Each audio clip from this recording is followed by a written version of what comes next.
Donc, bonjour à tous. Je me présente. Je suis Jacques Cousineau, directeur des ventes pour le Québec et l'Ontario chez Novipro. Je vais être l'animateur de cette session-là aujourd'hui. Donc, bienvenue à ce nouvel épisode de la Pause TI, le balado de Novipro. Aujourd'hui, nous allons parler de cybersécurité avec ce balado intitulé Fuite de données. Quand l'erreur humaine devient la première menace. Pour ce faire, j'accueille mes deux invités du jour, Mustapha Ennefar, responsable technique de compte chez IBM, et Éric Legault, associé chez Efficio. Avant de commencer, messieurs, j'aimerais parler du portrait TI, qui est le rapport annuel de Novipro qui dresse un état des lieux du marché des TI au Canada. Cette année, notre 9e édition rapportait quelques faits intéressants en matière de cybersécurité. 30 des entreprises canadiennes ont déclaré avoir été victimes de cybermenaces contre 21 en 2024. 73 des entreprises n'ont pas ou ne savent pas si elles ont une cyberassurance, alors que le nombre d'attaques augmente grandement. On observe année après année des risques d'attaques plus élevés pour les entreprises, mais les stratégies mises en place par ces compagnies ne sont pas toujours rigoureuses. Mustapha, je m'adresse à toi pour la première question. IBM est un gros joueur, mais historiquement, on l'associe à l'infrastructure et au cloud. Donc, j'aimerais que tu me parles plus en détail de la stratégie d'IBM en cybersécurité. Merci beaucoup, Jacques, pour l'invitation. C'est vrai, IBM est un acteur majeur dans l'infrastructure et du cloud, il le continue. Simplement, si vous regardez un peu les chiffres d'IBM, 22% de l'activité d'IBM sont dans l'infrastructure et le cloud. Le reste, il est dans les logiciels, 43%, et dans les services conseils. En termes de cybersécurité, IBM est un éditeur de software, donc il joue un double rôle, un éditeur de logiciels et aussi un fournisseur de services gérés. IBM focalise sa stratégie sur deux gros piliers. Le premier, c'est la gestion des identités et des accès, et le deuxième, c'est la sécurité des données. En gros, c'est les deux piliers de la cybersécurité d'IBM. Merci, Mustapha. Messieurs, j'ai goût de vous poser en deuxième question, quelles sont les tendances majeures en termes de cyberattaques que vous voyez? Mustapha. Très bonne question. Au fait, IBM fait une étude annuelle sur l'indice d'intelligence sur les menaces. Souvent appelé, les professionnels le connaissent sous le nom de IBM Threat Intelligence Index. Ça fait plusieurs années que IBM sort ce rapport-là. Quand on regarde ce rapport, le dernier, celui de l'année 2025, on a en gros 4 points qui sortent. Le premier, c'est que 30% des attaques utilisent des identifiants valides. Et ça, c'est le vecteur d'attaque numéro 1 depuis 2 ans. Le deuxième point, c'est les rançongiciels qui sont à la baisse depuis 3 ans. Un autre point, c'est que l'impact des attaques, donc on a les attaques, mais il y a un impact sur les attaques. Quand on regarde l'impact, on va avoir deux gros impacts. 29% des attaques résultent en vol d'identifiants. 29% résultent en vol ou fuite des données.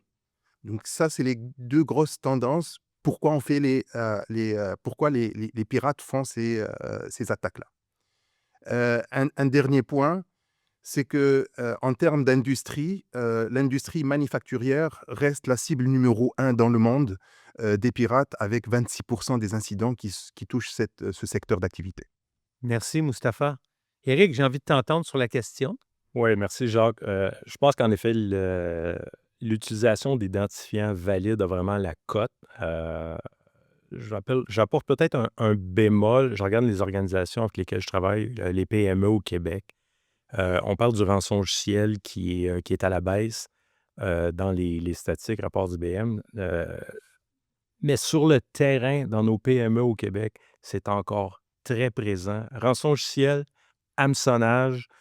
On manque de maturité dans nos organisations au Québec pour la gestion des cyberrisques et cet élément-là est encore très présent. Il y a encore beaucoup d'attaques qui se font de cette façon-là.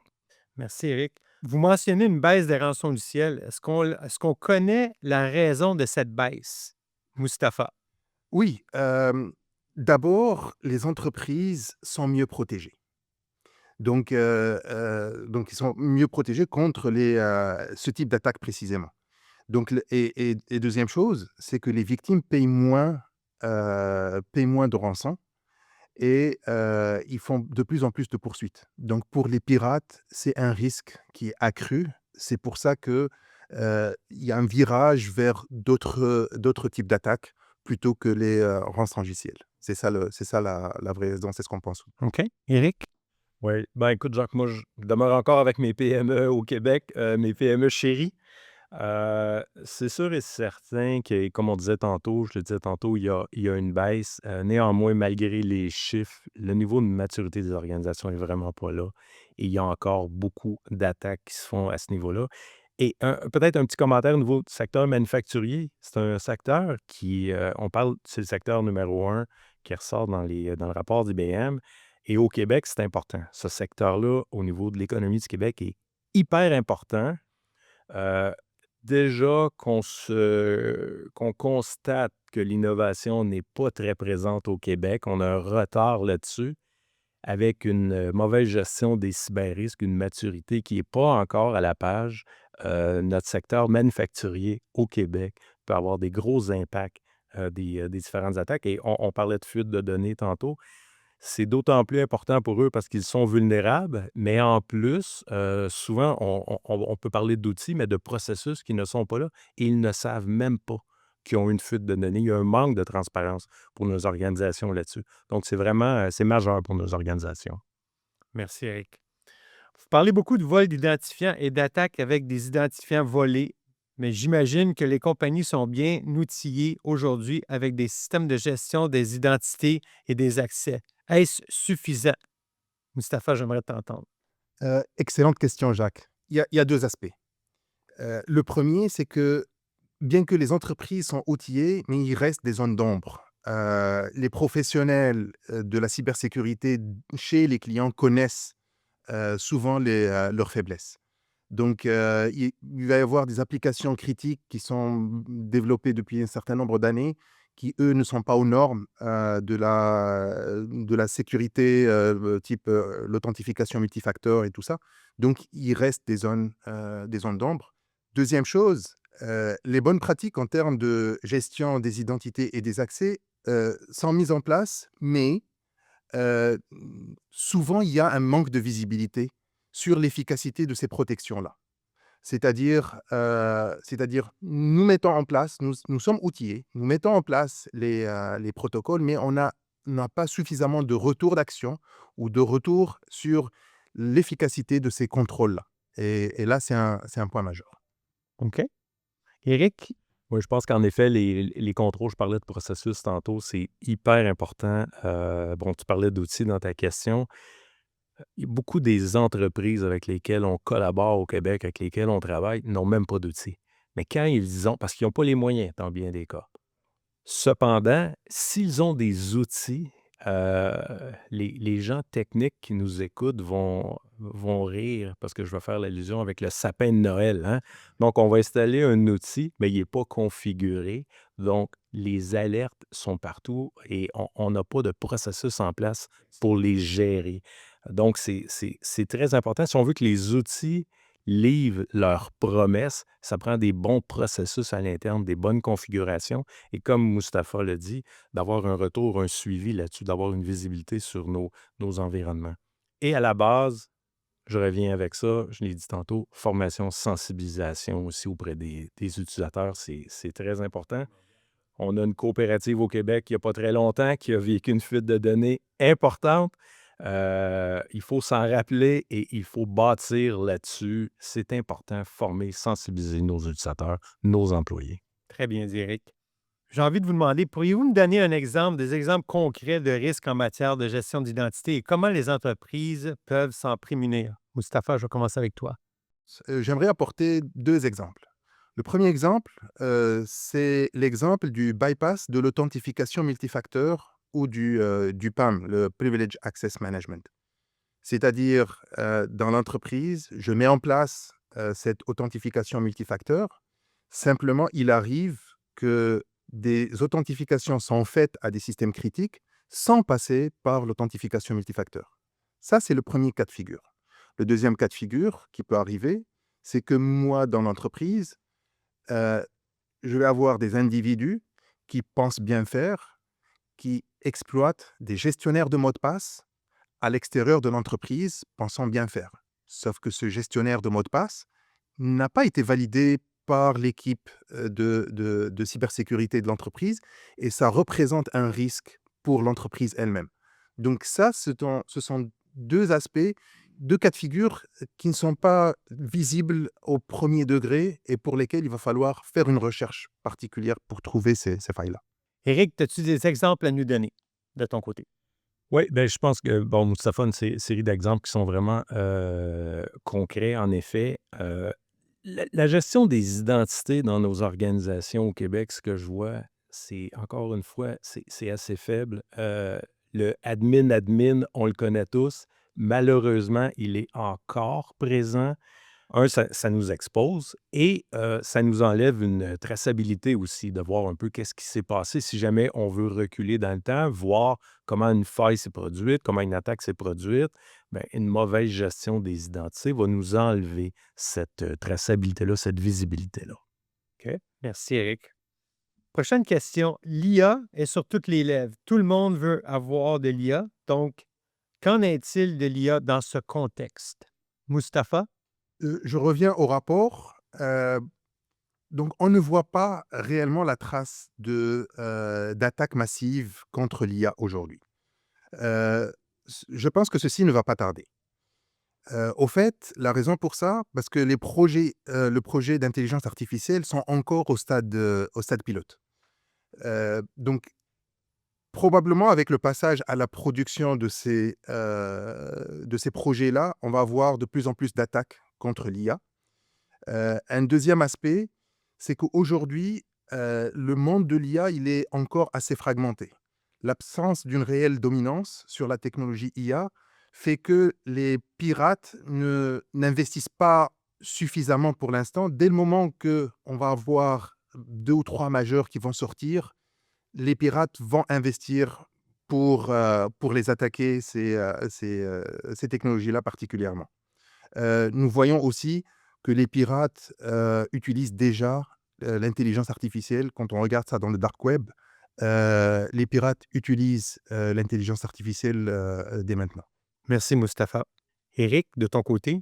Ben, je suis d'accord avec Moustapha. L'utilisation de l'IA ça commence. Hein, ça commence. Ça a sorti il y a 3 ans au grand public, on va C'est une dire. première manche. Oui, c'est ça. C'est une première manche, mais qui évolue très, très, très rapidement.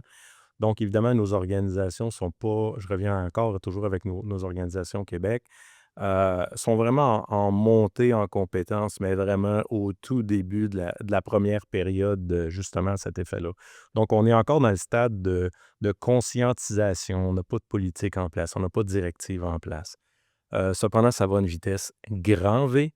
On a vu l'exemple là, dans les derniers jours, dernières semaines d'Anthropic là, qui a publié un document à l'effet que Claude avait été utilisé à mauvais escient.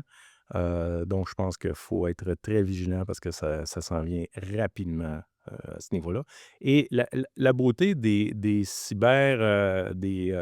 des malfaiteurs en cybersécurité, c'est que contrairement à nos organisations, eux n'ont pas de contraintes, n'ont pas de politique interne. OK? Donc, ils peuvent aller à une vitesse très, très, très rapide pour développer des moyens d'utiliser l'IA, alors que nos organisations ont des contraintes, ont des politiques, ont de la gouvernance. Donc, le jeu du chat et de la souris, la police et le voleur, la police est toujours un petit peu en retard, mais ça s'explique aussi Très bon exemple. à ce niveau-là. Là. Merci, Éric. Comme dernière question, messieurs, j'aimerais vous poser quelles sont, selon vous, les grandes menaces en cybersécurité pour le futur? Mustapha? Merci Jacques. C'est vrai qu'à court terme, probablement le sujet de l'intelligence artificielle va être sur tous les rapports. C'est clair. Ce qu'on voit moins par contre et pour lequel IBM a de l'avance, c'est l'arrivée des calculateurs quantiques qui présentent un risque de casse de certains algorithmes de cryptage. Juste à titre d'information, le Centre canadien de cybersécurité, il a émis une recommandation en juin dernier, juin 2025, pour que les entreprises se préparent. La première chose qu'on doit faire dans les entreprises, c'est effectivement d'avoir un inventaire des systèmes et des applications qui peuvent être vulnérables avec aussi la mise en place de rémédiation. C'est un plan qui va prendre énormément de temps, beaucoup d'années, et il va falloir commencer pour comprendre les risques qu'on a aujourd'hui. OK. Merci, Mustapha. Éric? Jacques, avec nos organisations au Québec, ce que je vois, la grande menace, c'est l'écart qui se creuse de plus en plus entre le niveau de préparation de nos entreprises et les malfaiteurs de la cybersécurité. Comme je disais tantôt, ils vont très vite, ils développent des mécanismes très vite. Et au Québec, on a encore énormément d'organisations qui qui manquent de conscientisation au niveau des risques. Dans la dernière année, juste donner un exemple, j'ai un président d'une organisation qui m'a demandé, Éric, c'est quoi mon retour sur investissement d'investir dans la cybersécurité? Juste avec cette question-là, ça me dit qu'on prend vraiment un retard. On n'est pas en gestion de risque, comme Mustapha l'a dit, et l'écart se creuse. Donc, la plus grande menace pour moi, dans les prochaines années, c'est cet écart-là qui se creuse, où on est immature, mais le marché évolue tellement rapidement, les attaques évoluent tellement rapidement en complexité que nos organisations prennent un trop grand retard et il faut s'y attaquer dès maintenant.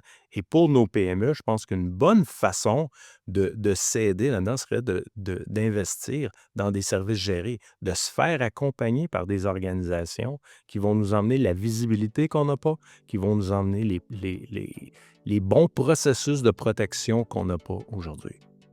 Merci, Éric. En terminant, je tiens à vous remercier tous les deux d'avoir accepté de répondre à mes questions aujourd'hui. Le portrait TI est toujours disponible en téléchargement gratuit, donc si vous souhaitez en savoir plus, rendez-vous sur nevipro.com.